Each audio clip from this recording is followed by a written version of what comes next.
बिस्मिल्लाहिर्रहमानिर्रहीम। My students अस्सलाम वालेकुम।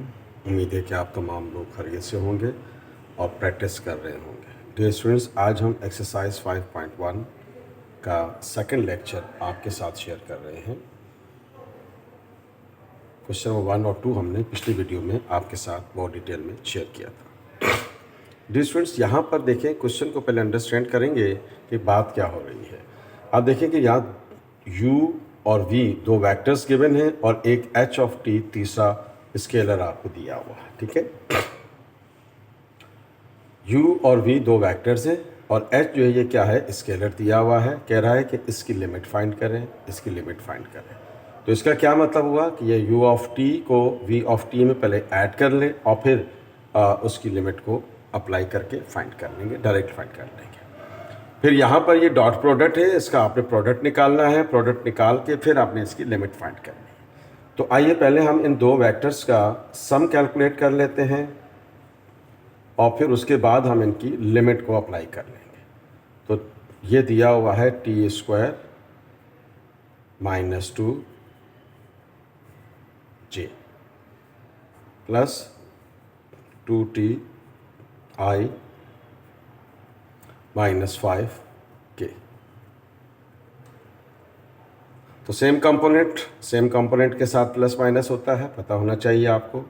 तो ये हो जाएगा टी स्क्वायर आई प्लस 2t आई कंपोनेंट है, फिर आपके पास 2j है, फिर आपके पास माइनस 5k।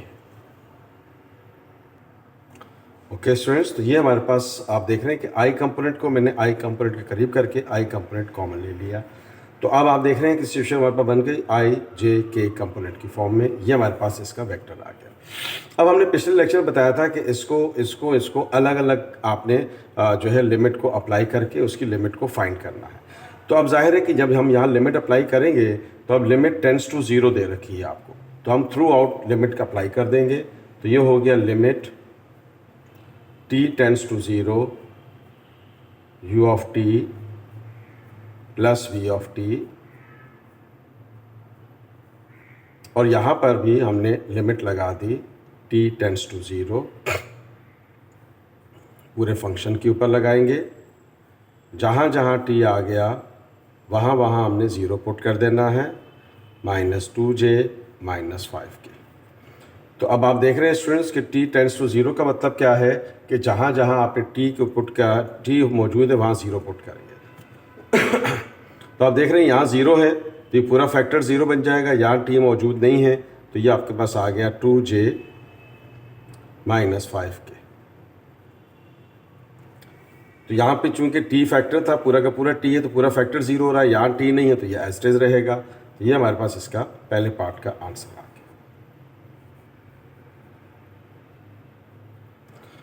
अब आइए इसके हम सेकंड पार्ट पे चलते हैं। ये हमने इसका फर्स्ट पार्ट मुकम्मल किया अभी आपके सामने, तो आइए इसके हम सेकंड पार्ट पे चलते हैं। ओके स्टूडेंट्स, अब ये दो वेक्टर्स का डॉट प्रोडक्ट है u of t into U V of t। तो पहले तो अब आपने लिमिट को अपनी जगह रहने दें, अपनी जगह एज इज रहेगा। और यहाँ दो वेक्टर्स का डॉट प्रोडक्ट लेना है हमने। तो u क्या है आपके पास t स्क्वायर आई कंपोनेंट के साथ माइनस 2j कंपोनेंट, फिर dot product 2ti minus 5k। अब हमने क्या किया, हमने इसका डॉट प्रोडक्ट लेना है। तो अब इसको थोड़ा पहले आप स्टैंडर्ड फॉर्म में लिख लें ताकि आपके ज़हन में रहे कि हमने करना क्या है। तो अब देखिए डियर स्टूडेंट्स, ये हमारे पास हो गया 1 टी स्क्वायर आई कंपोनेंट मौजूद है, जे मौजूद है। अब के मौजूद नहीं है तो मैंने लिख दिया 0k। आप जब भी डॉट प्रोडक्ट लेंगे या क्रॉस प्रोडक्ट लेंगे तो जो कंपोनेंट एब्सेंट होगा उसकी जगह आप 0 रखेंगे ताकि उसकी प्लेस खाली ना हो। अब यहाँ देख रहे हैं यहाँ आई है, के है, जे नहीं है तो मैंने ये 0 लिख दिया। ये क्रॉस प्रोडक्ट और डॉट प्रोडक्ट दोनों में ऐसा ही होगा। अब देख रहे हैं आपके पास आई जे के आ गया। डॉट प्रोडक्ट का क्या मतलब होता है कि जो सेम कंपोनेंट्स हैं उनके कोफिशिएंट्स को आपस में मल्टीप्लाई कर देंगे। तो अब आप देख रहे हैं कि आई का कोफिशिएंट यहाँ क्या है टी स्क्वायर और यहाँ क्या है 2t, तो ये क्या हो जाएगा 2t क्यूब। फिर -2 मल्टीप्लाई बाय 0 तो ये 0 हो गया, 0 मल्टीप्लाई बाय -5 तो 0 हो गया। डी स्टूडेंट्स ख्याल रखिएगा, मैं यहाँ लिख देता हूँ i dot I, j dot J और k डॉट के जो है ये 1 की इक्वल होता है, और बाकी जो डिफरेंट कंपोनेंट्स का डॉट होता है वो 0 की इक्वल होता है। ठीक है, इस चीज़ को आपने जहन में रखना है। आपने वेक्टर तो वैसे ही पढ़ा हुआ है, लेकिन मैंने आपको बेसिक बता दी है कि जब दो वेक्टर्स का डॉट प्रोडक्ट लेते हैं तो सेम कंपोनेंट के कोफिशिएंट्स को मल्टीप्लाई कर देते हैं। इसलिए मैंने कहा कि आपने स्पेस को खाली नहीं छोड़ना है, स्पेस अपनी जगह मौजूद रहनी चाहिए। तो अब i का कोफिशिएंट i के कोफिशिएंट से मल्टीप्लाई होगा, j का कोफिशिएंट j के, और k का कोफिशिएंट k के कोफिशिएंट से मल्टीप्लाई होगा। i dot I, j dot J, k dot k किसकी इक्वल होता है? 1 की इक्वल होता है। तो i डॉट j 0 की इक्वल होगा, i डॉट k 0 की इक्वल होगा, यानी कि डिफरेंट कंपोनेंट्स का डॉट प्रोडक्ट किसकी इक्वल होता है? 0 की इक्वल होता है। तो now we can apply the limit here, जहाँ जहाँ t आ रहा है वहाँ आपने 1 पुट कर दिया, तो this is the 2, so this is the answer hair. अब यहाँ पर हमने लिमिट तो अप्लाई करना सीखा ही, तो हम पहले भी डिस्कस कर चुके हुए हैं। यहाँ दो वेक्टर्स का डॉट प्रोडक्ट पहले लेंगे, उसके बाद आपने लिमिट को अप्लाई करना है। आइए आगे चलते हैं। ओके स्टूडेंट्स, अब देखिए थर्ड पार्ट में क्या कह रहा है कि ये जो हमारे पास है दो वेक्टर्स का क्रॉस प्रोडक्ट, वो हमने कैलकुलेट करना है। फिर उसके बाद हमने लिमिट को अप्लाई कर लेना। लिमिट टेंड्स टू 1 दे रखी है, तो आइए पहले तो हम आपके सामने इसका क्रॉस प्रोडक्ट लेते हैं। तो पहले तो आप इसको u ऑफ t लिखें, जो कंपोनेंट एब्सेंट है उसकी जगह 0 आएगा। t² i component -2 j component, k नहीं है तो 0 k आ जाएगा। फिर मैंने लिख दिया v ऑफ t, दूसरा वेक्टर, वो क्या है हमारे पास? 2t i कंपोनेंट, j नहीं है तो 0 होगा, और फिर आपके पास क्या है? -5 k कंपोनेंट। अभी थोड़ी देर पहले मैंने क्या कहा, आप अगर डॉट प्रोडक्ट ले रहे हैं या क्रॉस प्रोडक्ट ले रहे हैं तो हमेशा आपने क्या करना है? जो कंपोनेंट एब्सेंट है उसकी जगह आपने 0 पुट करना है। अब हम इन दो वेक्टर्स का क्रॉस प्रोडक्ट लेते हैं, और क्रॉस प्रोडक्ट कैसे लेते हैं? अगर आपको याद हो, डिटर्मिनेंट यहाँ लिखा आपने i कंपोनेंट, j कंपोनेंट और k कंपोनेंट। ख्याल रहे क्या निकालने जा रहा हूँ? दो वेक्टर्स का क्रॉस प्रोडक्ट। फिर उसके बाद u जो वेक्टर दिया हुआ है इसके कोफिशिएंट लिख लें, ये t² है, ये -2t है और ये 0 है। फिर आपने v के कोफिशिएंट्स लिख लिए, ये हो गया 2t, j का कोफिशिएंट 0, k का कोफिशिएंट -5। ठीक है स्टूडेंट्स, दो वेक्टर्स का क्रॉस प्रोडक्ट कैसे लेंगे? डिटर्मिनेंट बनाएंगे, i j k लिख देंगे। फिर पहले वेक्टर के कंपोनेंट्स के कोफिशिएंट्स, फिर दूसरे वेक्टर के कंपोनेंट्स के कोफिशिएंट्स, मतलब i j k के कोफिशिएंट्स। अब इसको आपने एक्सपेंड करना है। दो वेक्टर्स का क्रॉस प्रोडक्ट लेने का ये तरीका है। अब आपने ये नंबर लिया, ठीक, अब ये जिस रो में है और जिस कॉलम में है छोड़ दिया, तो क्या बच गया बाकी? -2 0 0 -5। देखें एक बार फिर देखें, आपने i कंपोनेंट लिया जिस रो में मौजूद है और जिस कॉलम में मौजूद है, इसको छोड़ दिया, बाकी जो बच गया उसको लिख लें। फिर माइनस फार्मूले का हिस्सा है। फिर आपने दूसरा कंपोनेंट लिया j, अब j की रो तो वही है और कॉलम ये है। देखें ये रो छोड़ दी और ये कॉलम छोड़ दिया, तो क्या बचा आपके पास? t² 0 और 2t -5। एक बार फिर देखें, ये इसका कॉलम बनता है और ये इसकी रो बनती है, तो बाकी क्या बच गया? t² 0 and 2t -5। फिर क्या लिखेंगे? प्लस, और ये लिखा आपने k, ये वाला। अब ये इस रो में है और इस कॉलम में, इसको छोड़ दिया। देखें ये रो और ये कॉलम छोड़ दिया, ये रो छोड़ दिया और ये आपने कॉलम छोड़ दिया, तो क्या बचा आपके पास? t² -2t और 0। ये हमने 3 ऑर्डर 3 के डिटर्मिनेंट को एक्सपेंड कर लिया।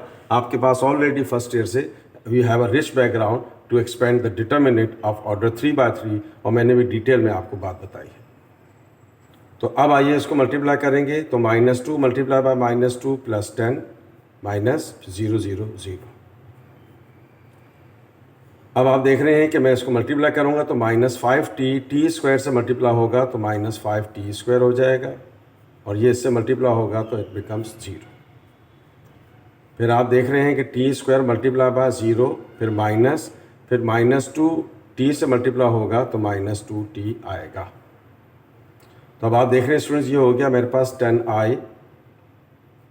अब यहाँ -5t² तो minus minus plus 5t² j component, फिर उसके बाद माइनस माइनस प्लस, तो ये हो गया 2tk। ये मेरे पास इन दो वेक्टर्स का क्रॉस प्रोडक्ट आ गया। दो वेक्टर्स का क्रॉस प्रोडक्ट अगेन एक वेक्टर होता है। तो अब आप देख रहे हैं स्टूडेंट्स कि लिमिट अप्लाई कर देते हैं। तो लिमिट आपको दे रखी है t टेंड्स टू 1, तो ये हो गया 10i component, 5t² j component and 2tk component. ऊपर कैप लगा दे ताकि जहन में रहे कि ये कंपोनेंट्स हैं। तो अब यहाँ लिख देता हूँ मैं, जगह है यहाँ पर काफ़ी सारी। तो अब आप देखें बेटे, बॉयज़ एंड गर्ल्स स्टूडेंट्स, यहाँ देखें t इज़ इक्वल टू 1, तो जहाँ जहाँ t है वहाँ वहाँ 1 रख दिया आपने। तो आपके पास क्या बच गया, 10i कंपोनेंट बचा, यहाँ 1 रखा, 1 का स्क्वायर 1, 5 1 ज़ा 5, तो ये आपके पास क्या हो गया 5j कंपोनेंट। t 1 है, 2 1 ज़ा 2, तो ये 2k आ गया। This is the answer here. Limit t tends to 1, the cross product of u with v। क्या आंसर आया आपके पास, 10i कंपोनेंट के साथ है, फिर प्लस 5j कंपोनेंट के साथ है, फिर प्लस 2k कंपोनेंट के साथ है। This is the answer of this part है।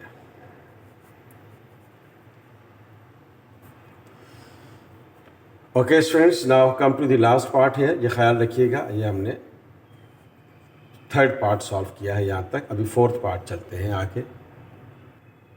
ओके स्टूडेंट्स, लास्ट पार्ट में क्या कह रहा है, h A multiply by u vector. तो h स्केलर है और u ये वेक्टर दिया हुआ है। तो पहले तो आइए हम इसमें इसको मल्टीप्लाई करेंगे and then we have to perform the limit there. So this is h means 3t and this is t² I component minus 2j component। Multiply कर लेते हैं इसको। So limit t tends to 5 and this is 3t cube and this is 2 3s are 6, 3 2s are 6 tj component।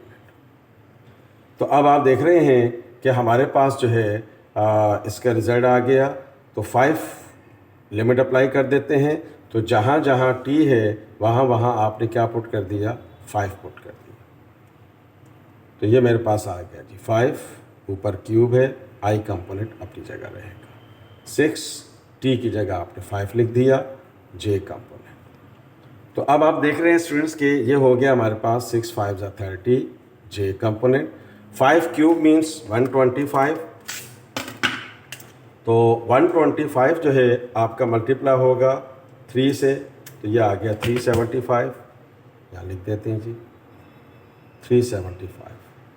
तो आप देख रहे हैं students कि हमारे पास इसका आंसर आ गया। Limit t tends to 5, h into u of t is equals to, हमारे पास आंसर आ गया 375 minus 30j and this is the answer of the question. Okay students, आज के लेक्चर में हमने क्वेश्चन नंबर 3 के चारों पार्ट्स आपके साथ शेयर किए कि दो functions vectors co dot product कैसे निकालेंगे, फिर लिमिट कैसे अप्लाई करेंगे, दो वेक्टर्स का क्रॉस प्रोडक्ट कैसे निकालेंगे और फिर उसकी लिमिट कैसे अप्लाई करेंगे।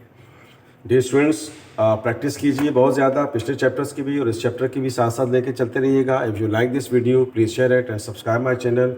मैं थे यासिर इरफात। वीडियो दोस्तों के साथ ज़रूर शेयर कीजिएगा, चैनल को सब्सक्राइब लाजमी कीजिएगा, दुआ में याद रखिएगा। Thank you so much. Allah हाफ़िज़।